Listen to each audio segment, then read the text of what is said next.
Hello, I'm Deborah Sword. This week I read a post from a conflict expert I follow, and its headline was, "If a conversation feels hard to you, then you need to have it." The expert goes on to tell how to have that difficult conversation. Perhaps you've heard the same message. Is it true that you need to have a conversation that feels hard? There may be valid reasons why you don't. If you decide to have that hard conversation, then please do read the books and listen to other podcasts about how to have a difficult conversation. I've subscribed to them, and I hope you subscribe to my podcast. But let's look at your thinking, your decision making, and your skills before you take the steps to engage in a hard conversation. If the hard conversation process starts at steps 1 out of 5 or 6 in a step process, Conflict Owner's Manual is about step 0 before you start. So let's say you have a situation that's awkward and you feel pressure to do something. That critical "I should" voice in your head, "I should, but I don't want to, it's too hard." Well, what is that voice telling you? Maybe your inner voice is asking if this really is a difficult conversation you need to have. Instead of, if a conversation feels hard, then I need to have it, ask, if a conversation feels hard, then I need to ask myself if I need to have it before I feel obligated to, or embarrassed that I don't, or judged for not trying to solve the problem.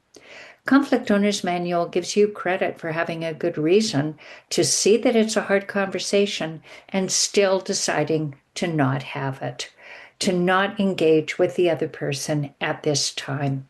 Here are some reasons to say this is a hard conversation that some people believe I should have, and I'm deciding not to because. Here are some possible reasons to complete that because sentence. Reason 1, it isn't my circus. I'm not the ringmaster, and the other person is not my problem to solve. Maybe it isn't the right time, or I'm not the right person, or the circus is leaving town tomorrow. Reason 2, maybe I don't feel safe in this context. I see a difficult situation that needs to be talked through, and the setup isn't conducive. Not here, not now, not with this cast of characters, not until I have more information, or not fill in the rest of that sentence. Reason 3, maybe I'm being diplomatic and won't make waves, or having a relationship with the person is more important to me than pointing out that their behavior is problematic. I don't need to engage with every person's problem. Sometimes I can just listen, and that is okay. It may upset me, but I can manage that. I have conflict competence for managing that.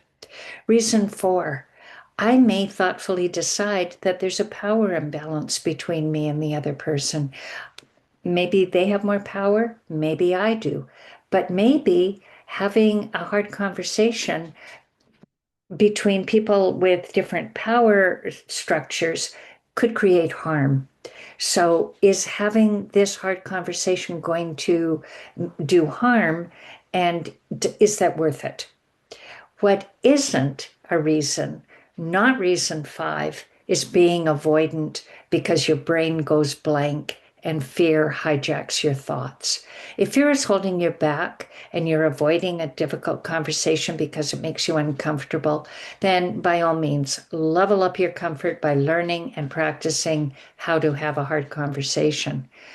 But Conflict Owner's Manual respects you not having a hard conversation if it's a carefully considered decision, not cowardice or incompetence or "I just don't want to." You can balance the value of getting involved and the wisdom of not getting involved.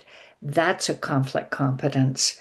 You can exercise judgment that this person is doing what makes sense to them at the time, and changing them to suit me isn't my job. And that's a conflict competence. The conflict competence is knowing if you're avoiding hard conversations out of fear or avoidance, as a style, a general style, or you're deliberately choosing not to have a hard conversation until it's safe or because it's diplomatic wise, timely, and a strategic decision to not have the conversation. So, yes, I am assuming you know how to have a conversation that's uncomfortable, taxing, and hard. And if you don't know how to have that hard conversation, please read the books and listen to the podcasts that will give you suggestions and a step by step process. But I'm suggesting there's a conflict competence once you know how to have a hard conversation to know whether you need to or not, or if there's a good reason to just not. Thank you for listening. I hope you'll subscribe to my podcast, like it, share it, tell others that we are having fun learning how to be conflict competent. Thank you.